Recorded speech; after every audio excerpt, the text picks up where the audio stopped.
Hello, everybody, and welcome to the Friday edition of Moohead Radio. I'm your host, a big and furry. Is it Friday? Yes, it is.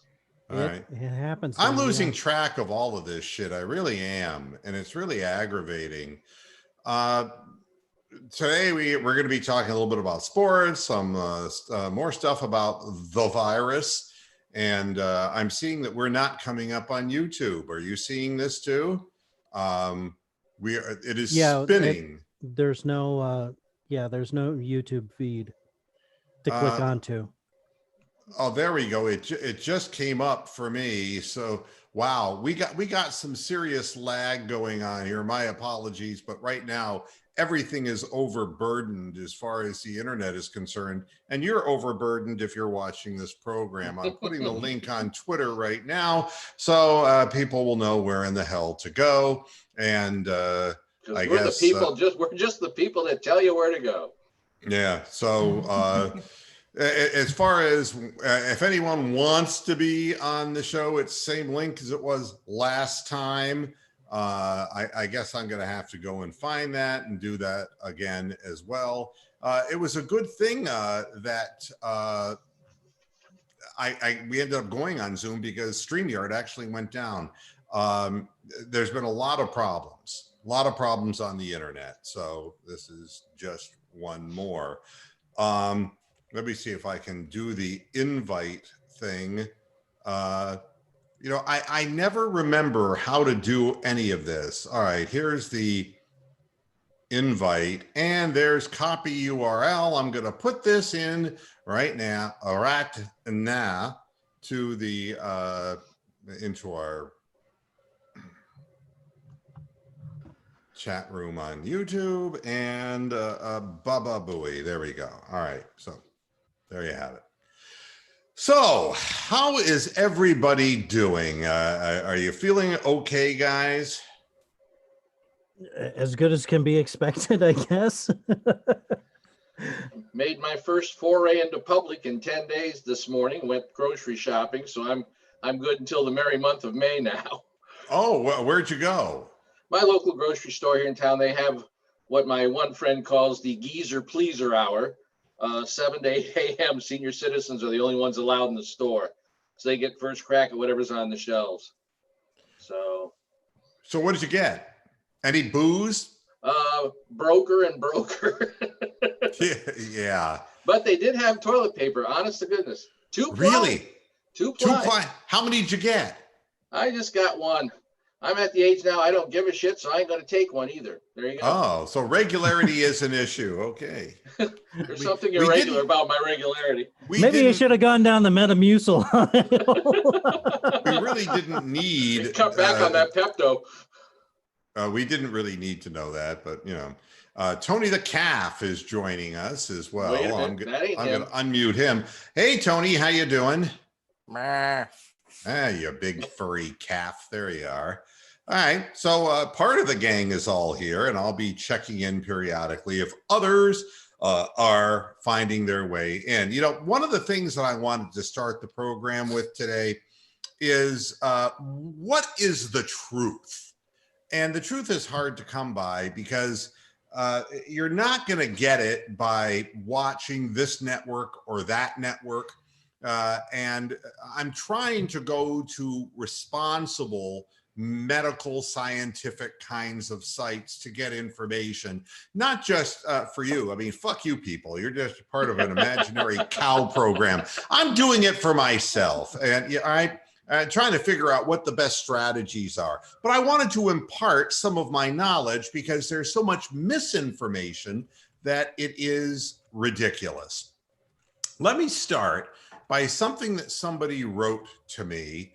It was actually in a thread that seems to be part of the backlash of still people who are saying that the media is over dramatizing the coronavirus.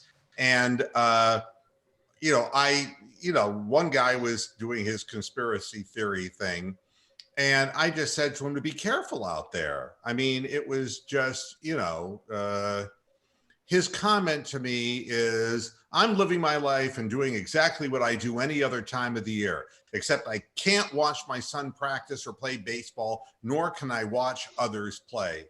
Enjoy martial law. I won't sit back and let my freedom get stolen. Times are coming, but you won't see it on the news. All right. This is part of a backlash. Okay. My response to him was, martial law is enforced by the military and the government. My choices are self-imposed. Stay well. Yeah. So far in America, it's only a recommendation from the government, unlike in the UK, where the police are actually actively stopping people on the street and finding out what the hell they're doing. Yeah, another person jumps in and says, this is the ultimate goal with ID 2020, and this is all surveillance, and this is all the government.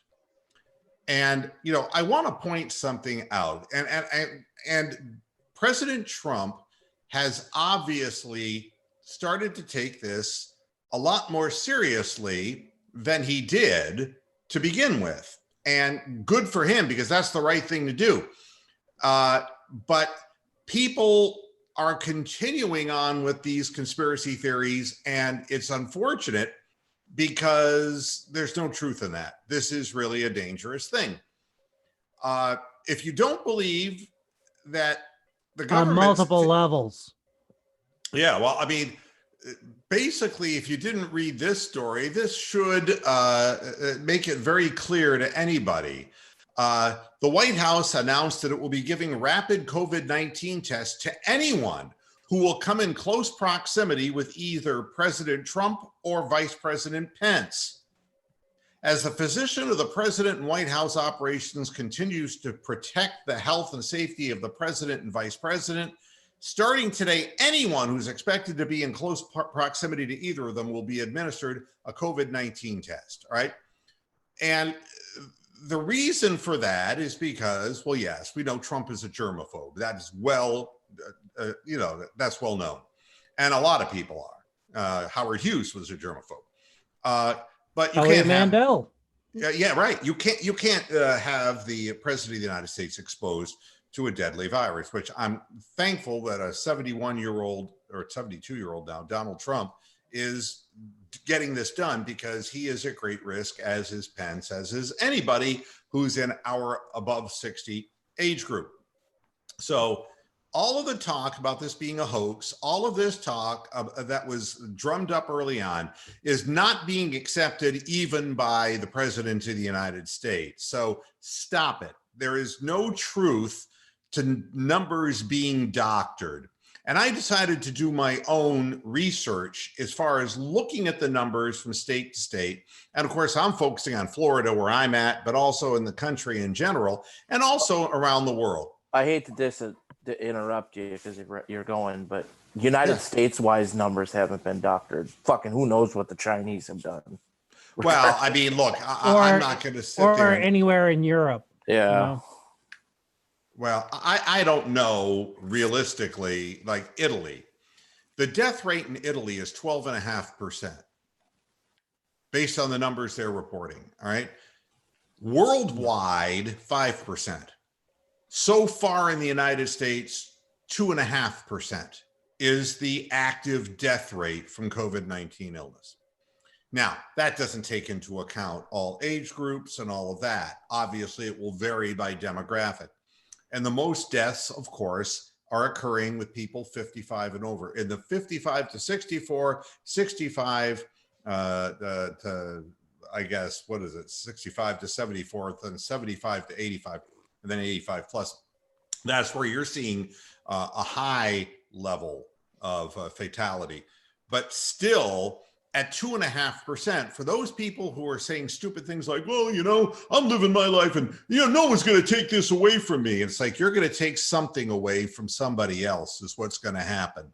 And at 2.5% death rate, we've already experienced approximately, and we don't have the updated numbers yet, but 6,600 fatalities here in the United States. which falls into that realm of the 2.5%. And I started looking at the other reason that President Trump started taking this more seriously, and it's because of scientific modeling. And if you're not aware of what modeling is, it is guesswork done by scientists guessing what the impact will be of this particular pandemic. I wanted to point out that the most serious recent flu outbreak in America was 2017-2018, where 61,000 people died, all right? Compare that to the following year, where 35,000 people died, all right? So, and I see Jake's trying to get in. We will let Mr. Jake in as soon as the studio allows me to let him in. There's a bit of a lag that we have here, folks, and I want to apologize. There we go. Let's see if I know he'll be joining us now. I hope. It just might take a little while.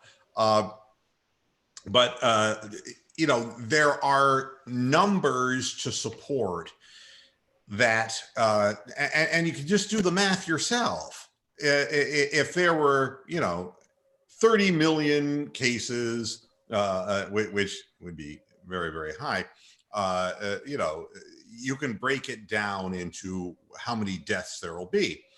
And these models guesstimate. The worst one, the one that was the most dire or the most disastrous, stated that if the United States did nothing, that 2.2 million people would die. That's what Donald Trump saw. He was presented with the fact that he knew that he had been fucking around and not doing anything. And when the number hit from scientific sources and his people in his staff said, look at this, 2.2 million, if we continue to do nothing, that's when we started getting serious about this, all right? But that 2.2 million really is the Titanic is going down number. No other model is following that, you know, numerically. The other side of the coin is there are those who are saying that 80 to 160,000 deaths will occur. And there's, of course, a very large difference between 2.2 million and 160 or 80. We're going to promote Amsterdam as well as a panelist on the program now. So somewhere the truth lies between 80,000 and 2.2 million. And look, I'm not going to sit here and tell you that, you know, that's a wide berth, okay? And it can go any number of ways. What I can tell you is this, that in metropolitan areas, if you take a look in New York being one, but you can take a look at the concentric circles, that Connecticut has a much higher rate than, you know, per 1,000 or per 100,000 population. And it's all in that New York City corridor virtually. So they do break numbers down in the number of cases per 100,000 residents. Where I am right now in Florida, you know, we have approximately 83 cases, but the incidence per 100,000 is only like 34, which puts us really low right now. All right. Dade County and on the east part, which is where Amsterdam is a very different story. When you get up into Dade, Broward, and West Palm Beach, then you're getting the epicenter in Florida. So that has something to do with the statistics as well. But I don't want people to not take this seriously because it is deathly serious. I wanted to share another story which really makes me angry. Alice Stockton Rossini, who is a journalist, hosted a 90th birthday party for her mother just last month in New Jersey.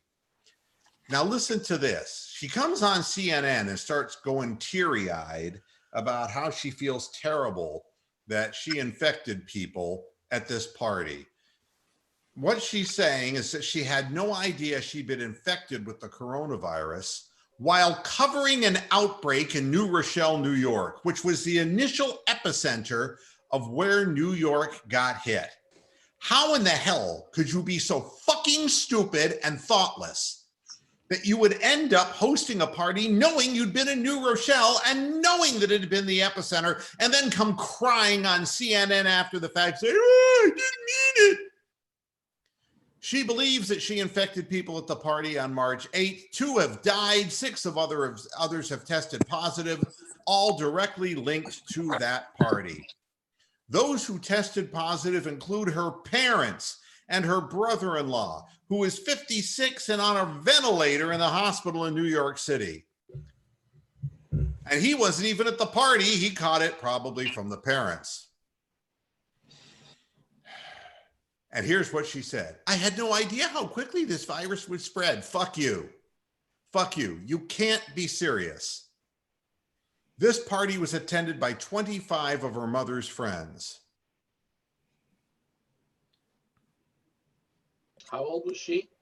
90. Her fever spiked to 102. They took her to the hospital where she tested positive. She's 90. How old is her parents? No. Her parents, her mother was 90. And she lived, I think. She actually lived, which is, unbelievable in and of itself. But it was held at a church in Long Beach Island, and there is no excuse for this kind of stupidity. And, we're hearing more and more. I mean, Brooke Baldwin from CNN says she has coronavirus, so she's matching bookends now with Cuomo. And, this makes you wonder how all of this happened. So I just want to point out, and I think it's important to know that, your odds of getting this right now, the number that matters to you is the fatality number, but there's going to be a great chance that a lot of people are going to get this because it's going to take longer than is anticipated. What scientists are saying, and I'm not saying what the networks are saying, folks, and I'm not parroting any one network or any person.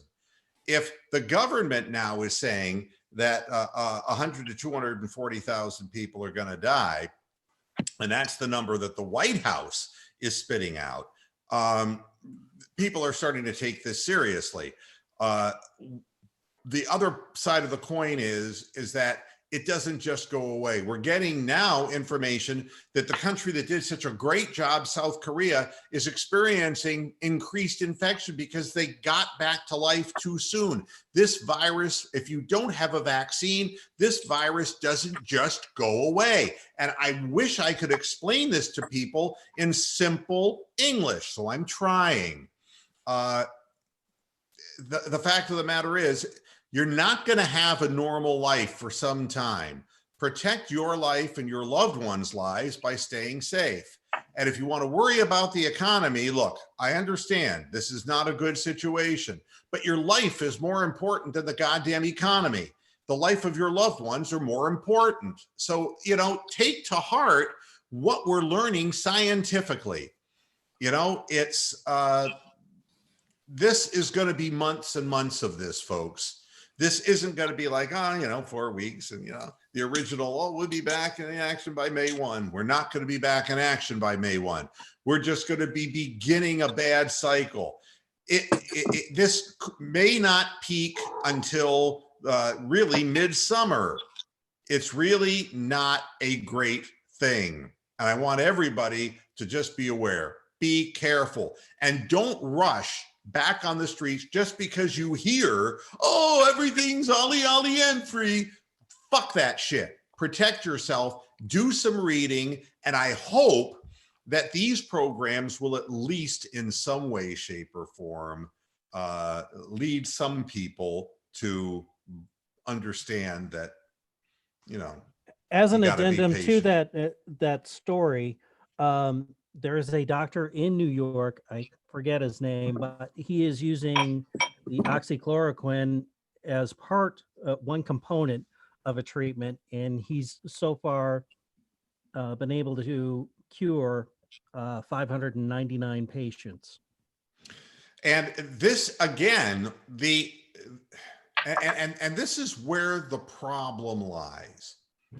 It's hard to say what universally will help, the state of Michigan, and I know that, Governor Whitman there, who is obviously at odds with President Trump, and she took the view that hydrochloroquine, or whatever the fuck it's called, the combination version of the drug, she said that it was of no value. And now she's done a 180, and she's ordered some in her state because we have nothing else to throw at this. And it may help. I don't think there's anything that says it will or anything that says that it won't at this point. I think that the problem is when the president came out and mentioned that, and then the press got a hold of it and said, oh, that's what they put in aquariums. People start going to fucking fish food stores and taking the wrong stuff and killing themselves. You can't take this like that. All right. But anything that can help, I think that's where we're at right now. And I hope that whatever they come up with will help some people survive this, because did you see the story that's not getting any publicity at all by the major news networks? Scientists at the University of Pittsburgh have believed they've found a vaccine for COVID-19. Pittsburgh? Yes. Quack, quack, quack. Oh, God. Quack, you motherfuckers. Quack, quack. No, you're kidding. Let me guess. The colors are gold and black, right? No. Orange City. Does it have Orange City in it? Scientists at the University of Pittsburgh School of Medicine believe they have found a potential vaccine for the coronavirus. The vaccine would be delivered on a fingertip-sized patch. When tested on mice, the vaccine produced enough antibodies believed to successfully counteract the virus. The scientists say they were able to act fast because they've already done research on similar coronaviruses, SARS and MERS. All right, now, Rox, what would a mouse say about this? We think we have a cure. All right, so thank you. I know. Poor Tony. He took it right in the eardrum. What source? What source are you getting this from? I got that from triblive.com, and it has also been shared by the New York Post.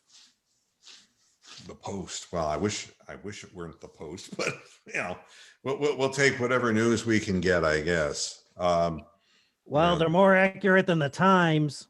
Well, I'll tell you, I'm just looking for truth.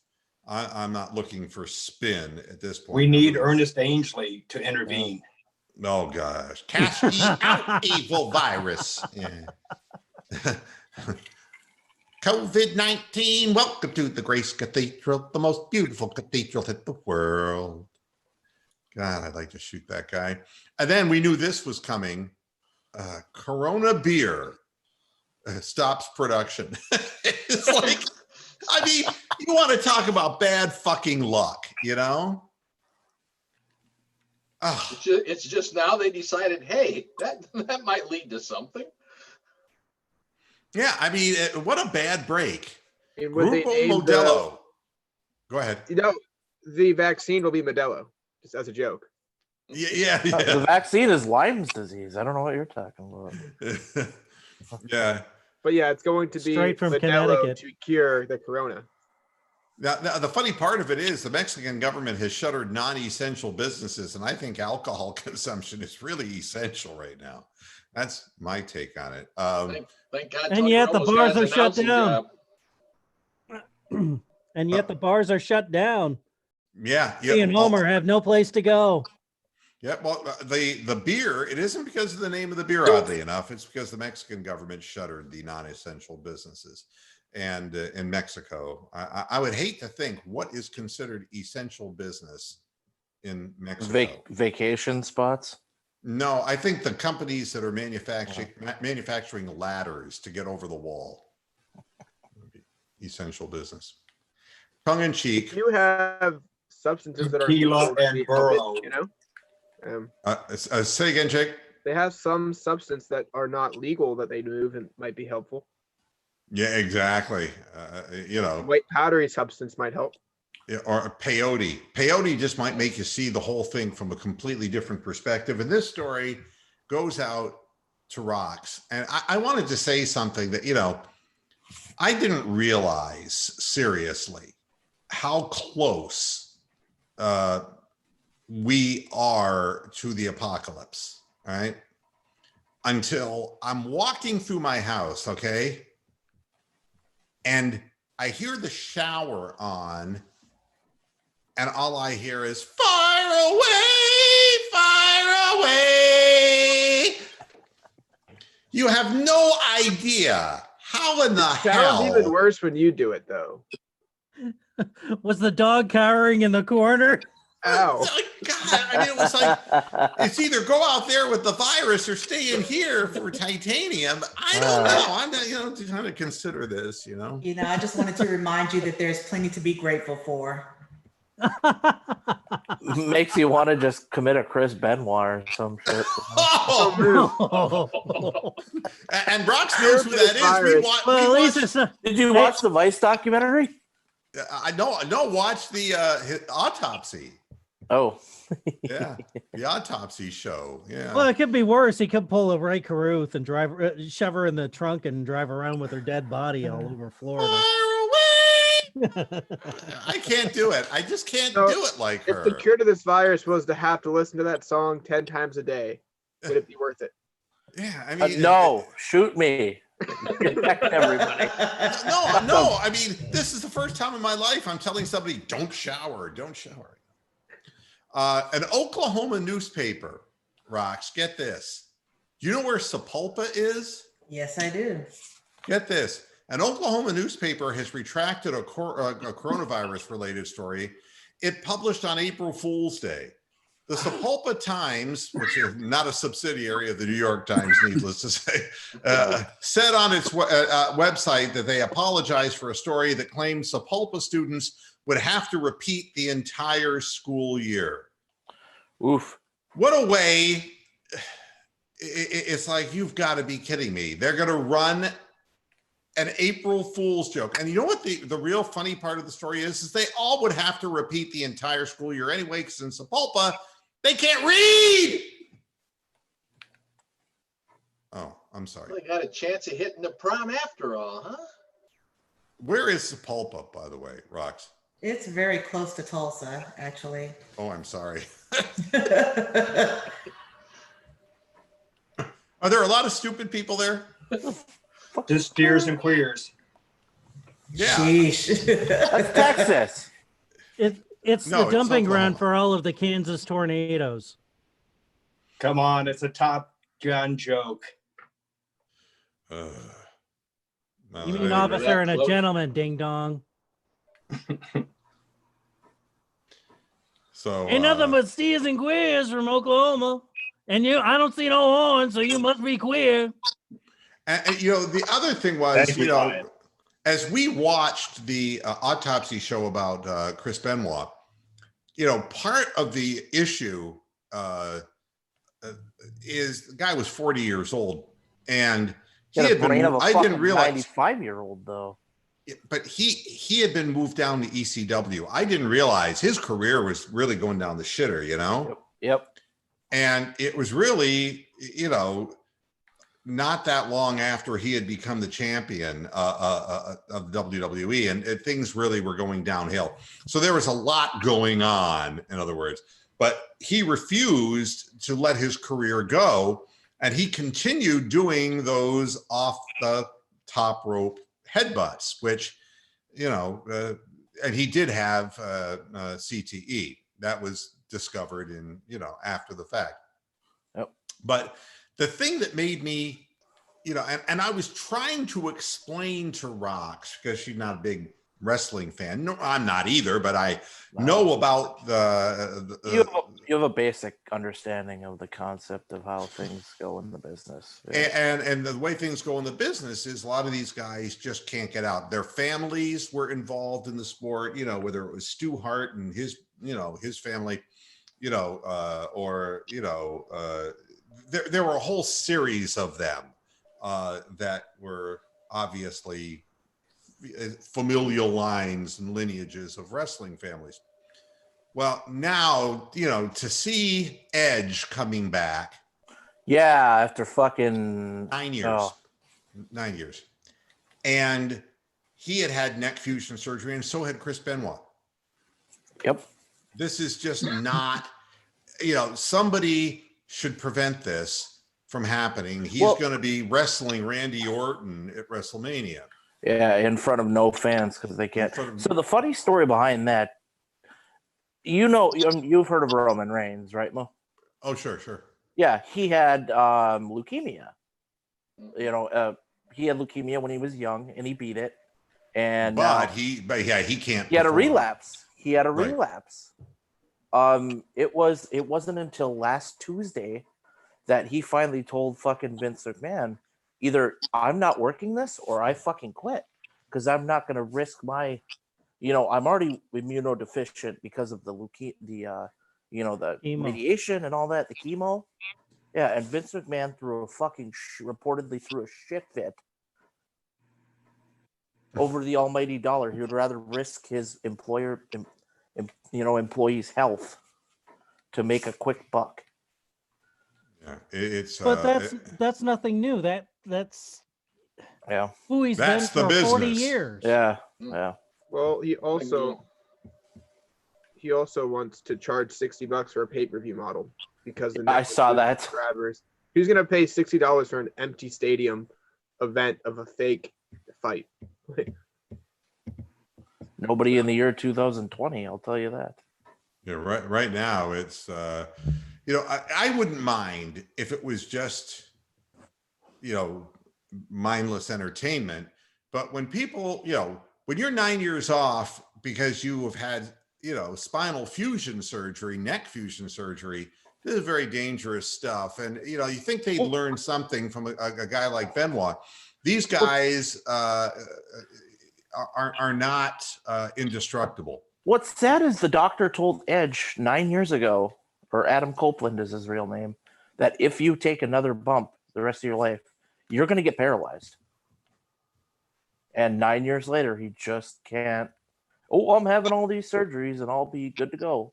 It's what they told. It's what they told Hulk Hogan as well. Yeah. And Hogan did not wrestle again, much to his credit. He keeps having back surgeries, though. He's trying to get back in the ring. If you follow that story, you can tell. Well, I mean, doesn't Edge have like a young family, like a few daughters too? Yeah.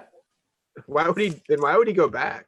I mean, And I was trying to explain this to Rox the other day, and it's like, it's that adulation, that rush, that adrenaline. What The makes a fucking guy? addiction, man. Yeah, it really is. And also it's the road too. I think they love to travel as much as they like their families. I think they miss being on the road all the time, a new city every night. And not only that, I was also explaining the notion of, that Benoit was a very short guy. And if you don't have that big Adonis body, if you're a shorter guy, and Rey Mysterio would be the classic example of a guy. Yep. You got to be a flyer because, you're going to go high risk. If you're going to make it to any level in wrestling and you're just not a real big put together guy like Ultimate Warrior, who had no discernible wrestling skills, made it to the top because he had this great, steroid induced body. Oh, God. But a guy like Rey Mysterio, who also was utilizing steroids, but a shorter guy, to me, bang for the buck, Rey Mysterio was the most exciting wrestler to watch because, man, he was just flying all over the place. It was crazy. Yep. But I wouldn't want to be him because, all the fans are cheering and, that's what you become known for. And, and that's what Benoit said when he, when he came back from his fusion surgery. Somebody asked him, why in the hell are you still doing the flying headbutts off the top rope? And he said, because that's who I am. And that's scary stuff.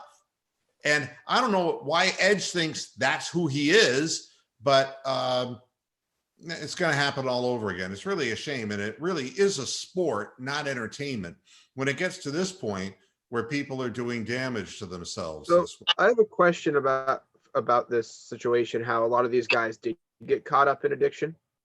Do you think it was the road that caused it or the actual injuries and pain they went through in the ring? Yes, I think that injuries and definitely pain. they're medicating. Yeah. Look at Mick Foley. Look at the shit Mick Foley did.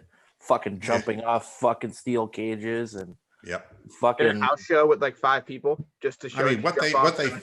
what they found in the bloods of Benoit was Yeah. alprazolam, which is Xanax, and then they found hydrocodone. and somas and all that other shit. Yeah, I mean, there's just and they're definitely hurt all the time, and they're medicating, and within the 72 hours of committing the horrible crime he committed, he was drinking wantonly, because alcoholism is huge as well. Yep. Ask Jake the Snake. I mean, seriously, these guys' bodies are beaten up, and they're doing 300 days a year on the road. It's horrible. And yet they don't want to stop.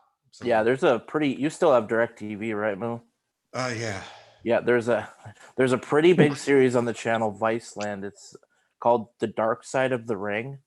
And they just did a 2-hour-long dive into the Benoit situation that they've touched on, like everything, like Fabulous Moolah pimping out fucking women back in the 60s. They did the story of Bruiser Brody getting murdered in Puerto Rico. I mean, the Montreal Screwjob. I mean, it's It's on every Tuesday. You should really look at it. Oh, what network is that on? It's called Vice. The latest episode. Okay, yeah. I know. I got it. The latest episode is they did an hour-long thing on. Have you ever heard of the name New Jack? No. He's a hardcore wrestler, black guy, came up in the 90s, made a character off of stereotypes, and he turned out to be this fucking hardened criminal. Like, he stabbed a fucking guy in the ring, took a fucking razor blade. There was a 17-year-old kid who was obsessed with wrestling, and he wanted to do a show, so he lied to a promoter that he was 17 and, said he was 21. He did the show with New Jack, and he took a razor blade, because back in the day they would blade to get a little bit of blood.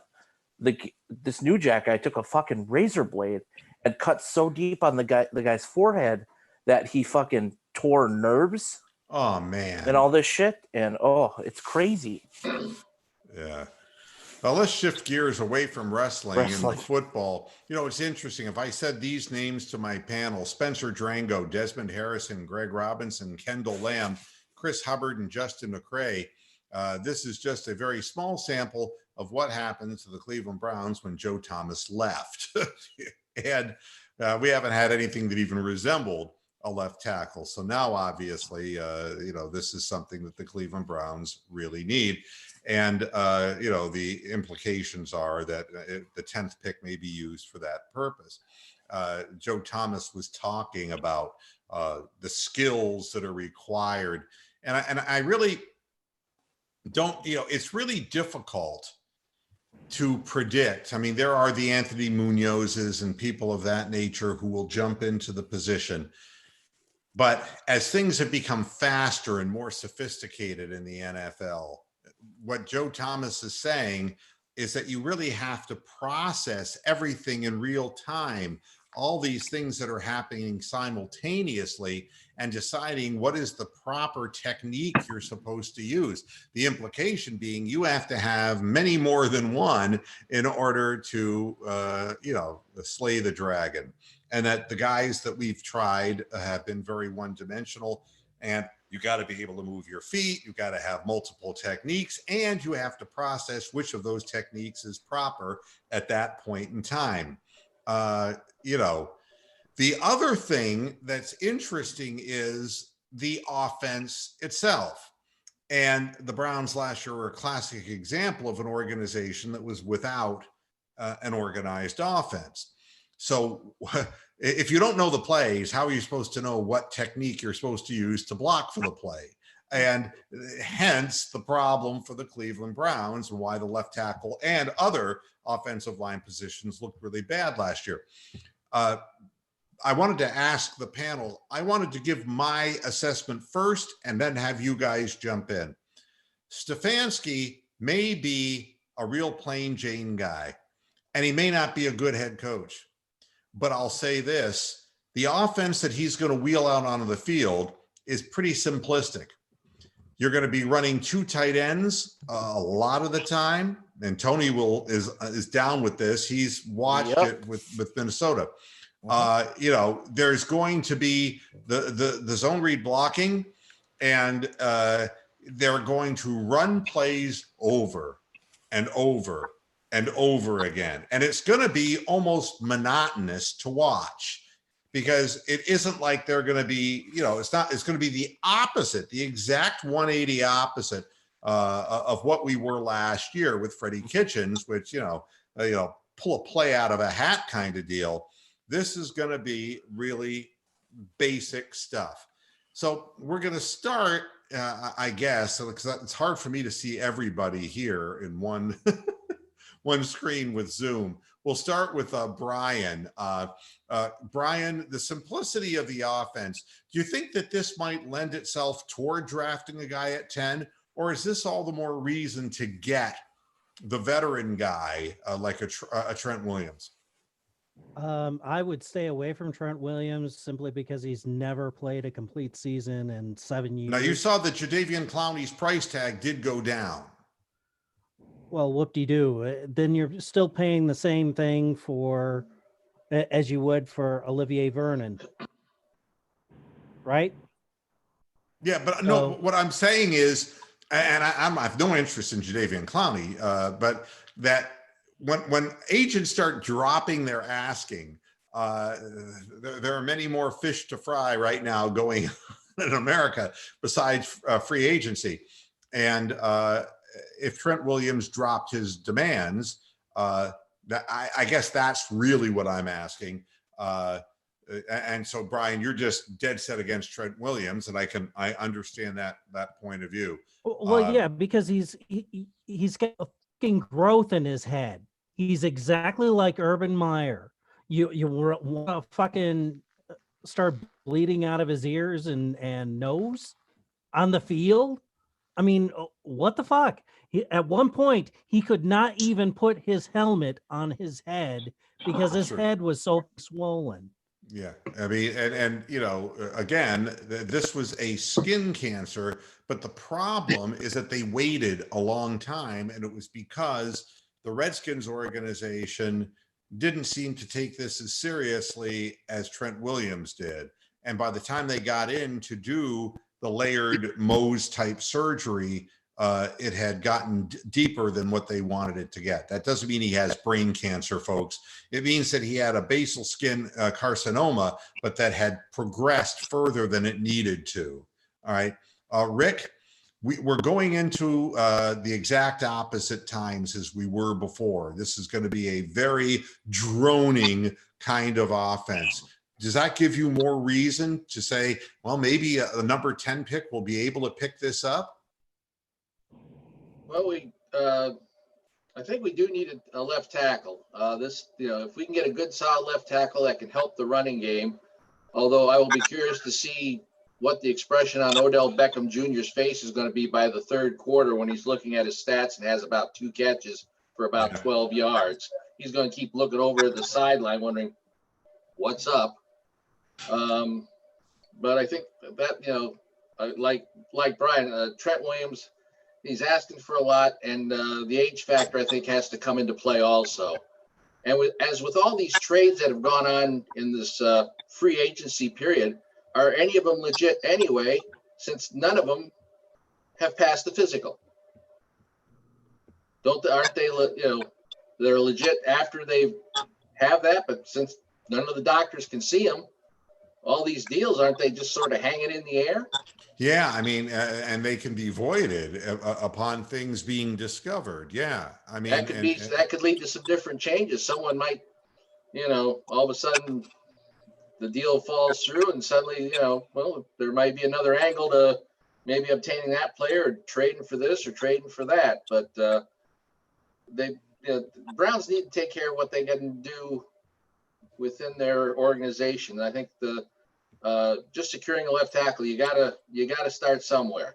So get a tackle, develop him, make him the best left tackle he can be. You're not going to find another Joe Thomas, but just find the best one that you can get at number 10, and then maybe work on building up the defense in the back, like with defensive back or maybe a safety or linebacker in the future rounds. Amsterdam, I could make an argument that an offense that basically was described by Kyle Shanahan as we do the same thing over and over and over again.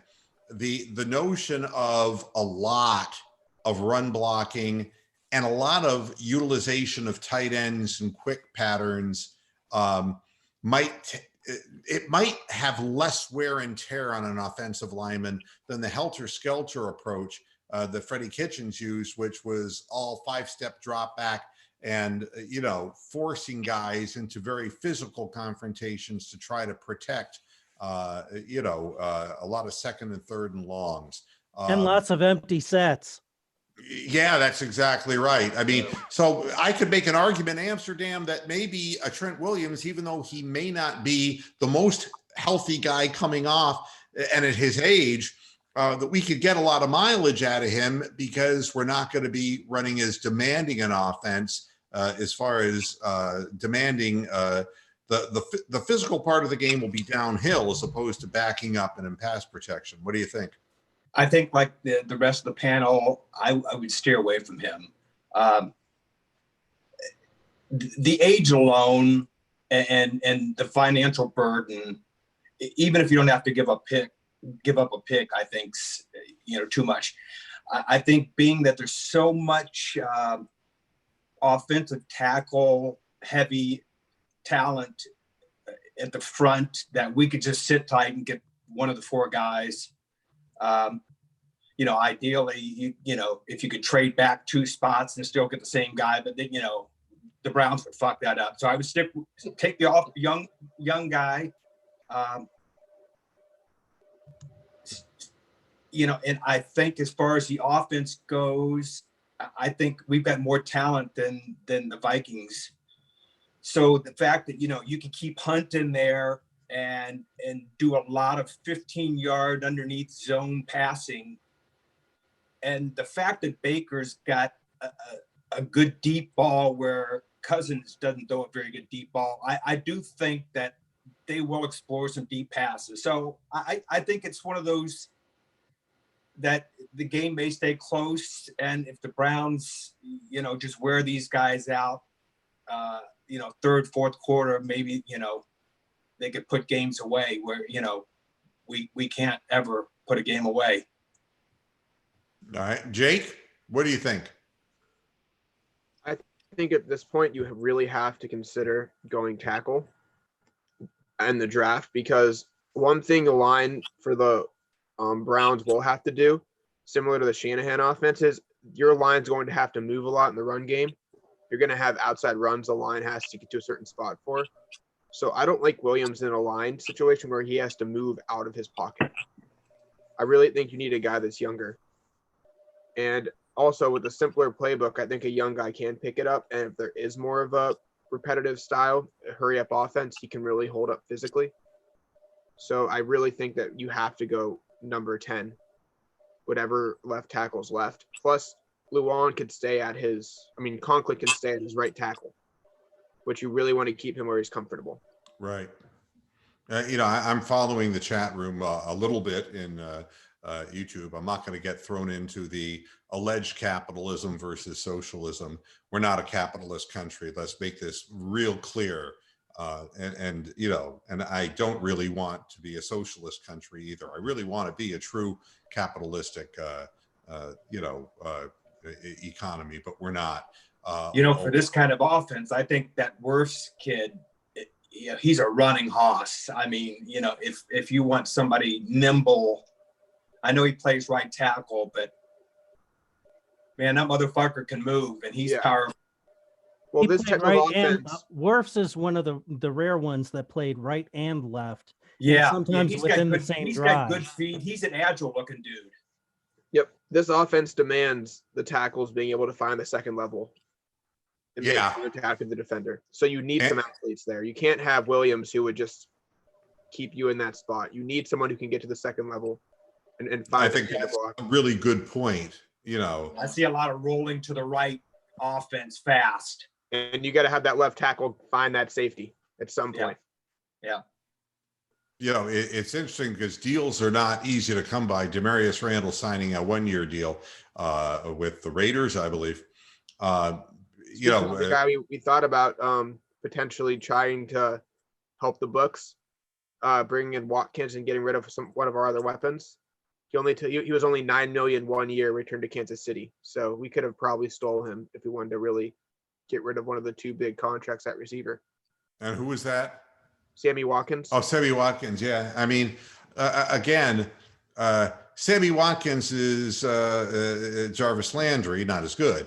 I mean, but a lot cheaper. A lot cheaper. a lot cheaper. Yeah. But I mean, if you want another, I think you need to have somebody who can spread the field.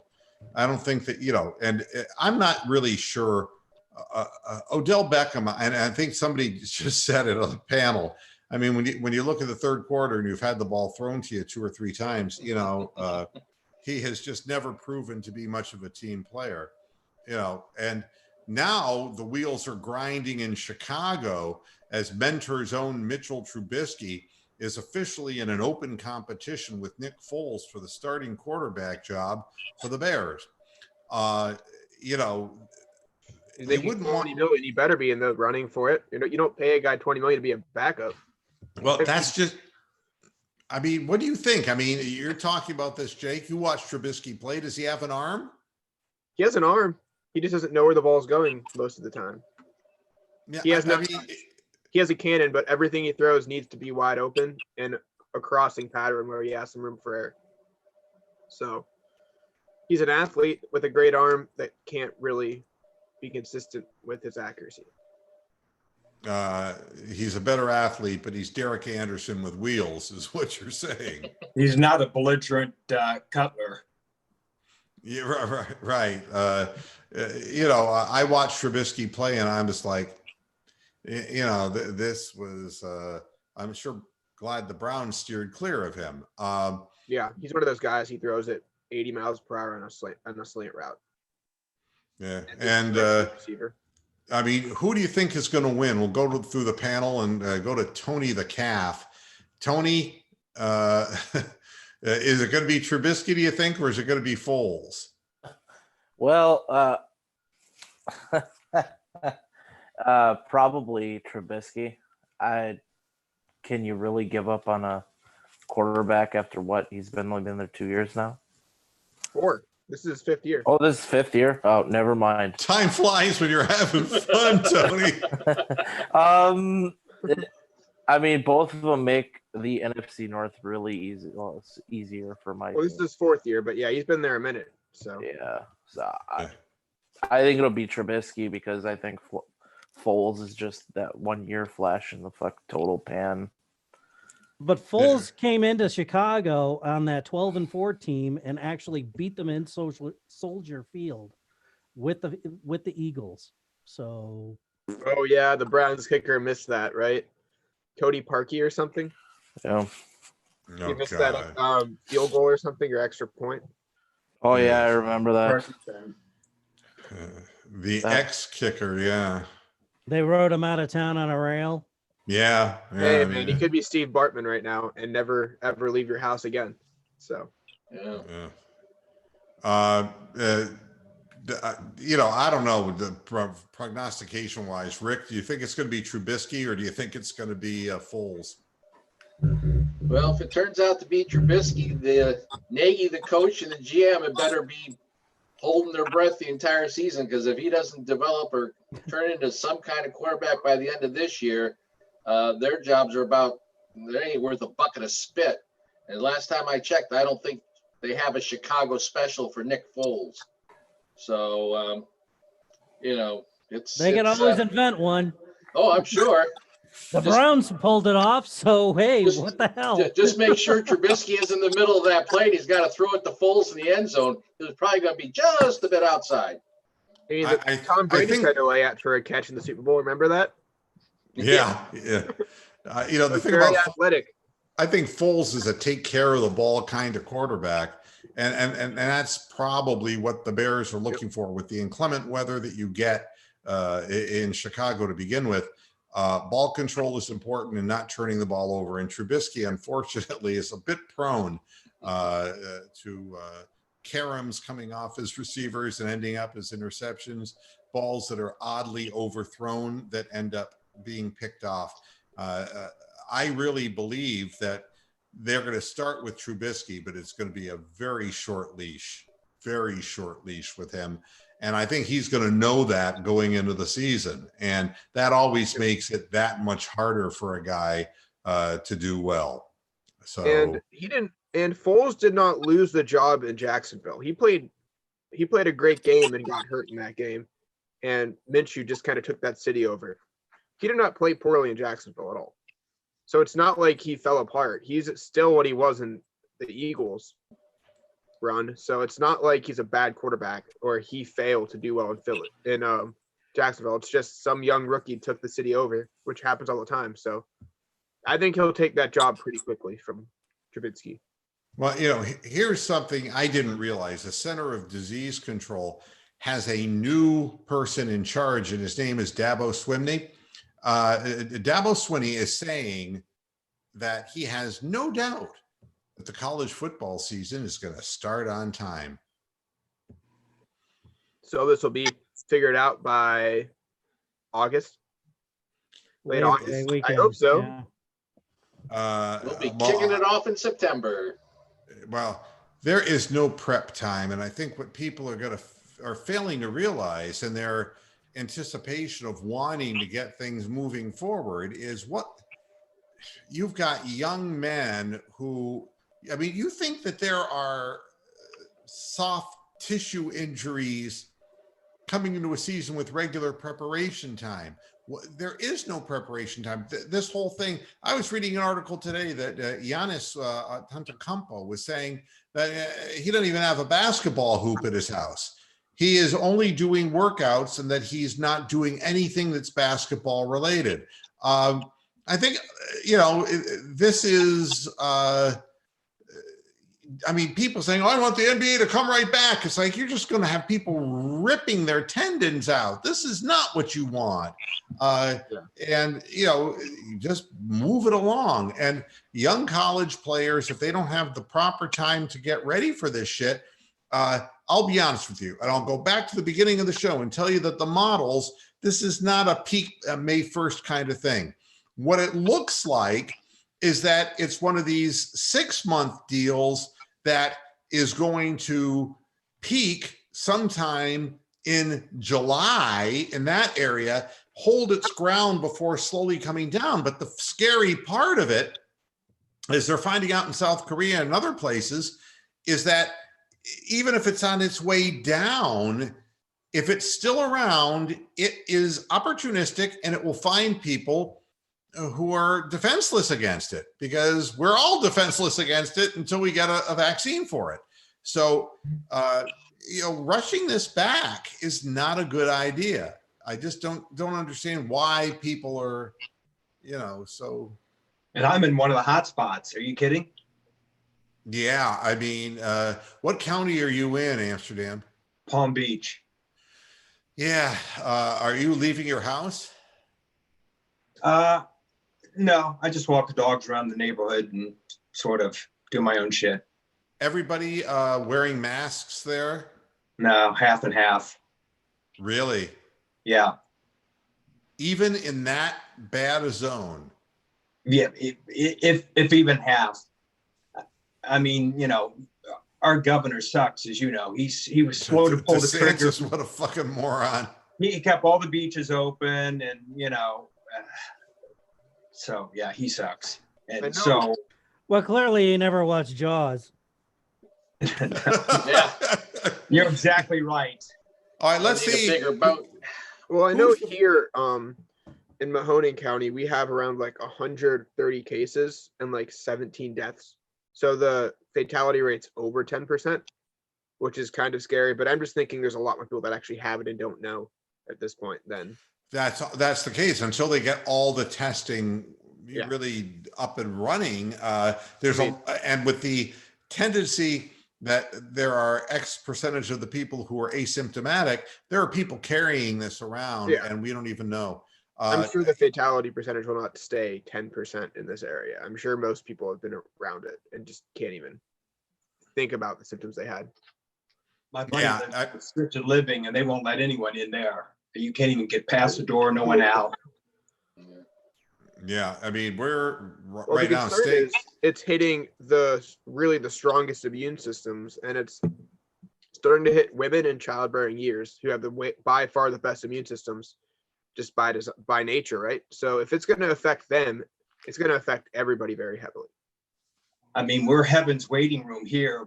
I think our county is probably the oldest. I mean, we have Boca Raton, so the I average wonder how age. Clearwater is going to handle it, or is The average age here in Palm Beach County is probably 94. So Tampa Bay, Clearwater, those areas. Here, the biggest problem I see in Florida, and there's a number of them, and where, south of where Amsterdam is really ground zero in Florida. But on my side of the state, the problem is all the assisted living communities. Somebody died 9 miles from where I live of COVID. He was on a cruise, March the 5th. He insisted on going, and he ended up dying. And I don't even think he ever made it to his house. He came off the boat, which was being quarantined, and they rushed him to Sarasota Memorial Hospital, put him on a ventilator, and he died a week later. He was 68 years old. The problem is that there are many people who are a lot older than 68 years old who are living in assisted living communities here, or in straight down medical facilities here. And if it gets into those places, you're going to have carnage. And a Longboat Key. Well, that's what happened in Seattle. It was somebody that came from China and or had visited China, came back and was visiting a relative up in a nursing home in Seattle, and gave it to everybody. Yeah, it's a scary thing. Here in Florida, the older the area, Longboat Key in this area is really very old, and always has been an upper demographic area, both financially and age-wise, because you're living on the coast here. $2 million is you blow the place up and you build from scratch. I mean, we're talking about players, man. These guys have money, but they're Midwesterners up your way, isn't it, Moo? Yeah, a lot of Midwesterners coming here from Ohio, Pennsylvania. On your side, of course, it's a lot of Boston, New York, and you get a lot of that down in the Southeast. Here, it's more Midwesterners. Yes. Yeah, we get the pleasant ones. Yeah, well, we get the Bible thumpers. So one way or another. But are they snake dancers? Yeah. The problem is that it's a retirement based area, and for that, population demographic densities are older people. And I don't think of myself as being an old person. I'm 62, but I fall into the danger zone. And the people who live around us are many of them are older than we are. And one of the real problems, I sent Bill Masterson, roving reporter, to New York City to report on what's going on up there. Oh, and God. We'll be getting reports from Bill as he files them, but as of yet, we haven't heard. So I'm a little bit worried about Bill. Bill's from Canal Fulton, Ohio, and if you Bronk's not here to spur him on. Bill Masterson. You need Bronk to spur you on. The Amsterdam's been listening for too damn long if he's laughing about Bill Masterson. Way too fucking long. Well, I used to do shows. I used to call in and do your show back 10 years ago when I was still living in Amsterdam. Yeah. I called you from Lisbon one time. All sorts of shit. I've been on the road. I thought it was you were with a lesbian at the time. Did I get that wrong? A lesbian in Lisbon. Oh, okay. A lot of sea licking. All right. Well, it's after 7, and we got to get on our The way here. happy note. Yeah, yeah. And away we go. Yeah, if you can't beat them, lick them. Is that how it goes? But did you catch a coelacanth? Well, I mean, today that might be a bad idea, but Thanks everybody for tuning into this edition of Moohead Radio. Look, we're going to be back, we're going to be back on Monday, and we're going to keep doing this twice a week. But I want to keep in close touch with my panelists and make sure that all you guys are okay. And anything that you want to throw into the chat room, feel free. We're really in open discussion mode here, and every week is bringing something new. We're going to get updated figures on our necks of the woods. From the Center of Disease Control, and it's going to be quite a ramp up period. So please take this seriously. And, your personal freedoms don't mean anything if you're dead. I mean, you can talk about all this thing. You're not going to take this away Live from free me. or die, baby. Yeah, right. You start doing that nonsense, you'll die and you'll have no life to protect. So, and your guns won't help you when you're a corpse either. And the Bible won't help you when you're a corpse either. Be smart, man. Give a hoot. Don't pollute. Thanks everybody for tuning into this edition of Moohead Radio. Before we go, once again, the end of the show, in case people are fast forwarding, it's titanium time. I'll see you later. Bye. No, Wow. Tony. Wow, look at that. I am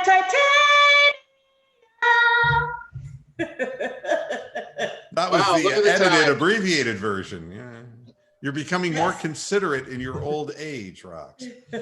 And Tony kept his word. He jumped the fuck out Yeah, of here. he jumped ship there, didn't he? This is useful. This is useful, Rox. Thank you. You've taught me that if I want to get rid of Tony the calf, we know what to do now. That's We great. found a weapon. Yeah. Thanks everybody for tuning in. What was that? Later, guys. Quick shout out to Nikki. Sup, Nikki? All right, man. Everybody take care. You be good. And we'll see you again on Monday. Until then, hasta la vista, Pastor Heads. Good night.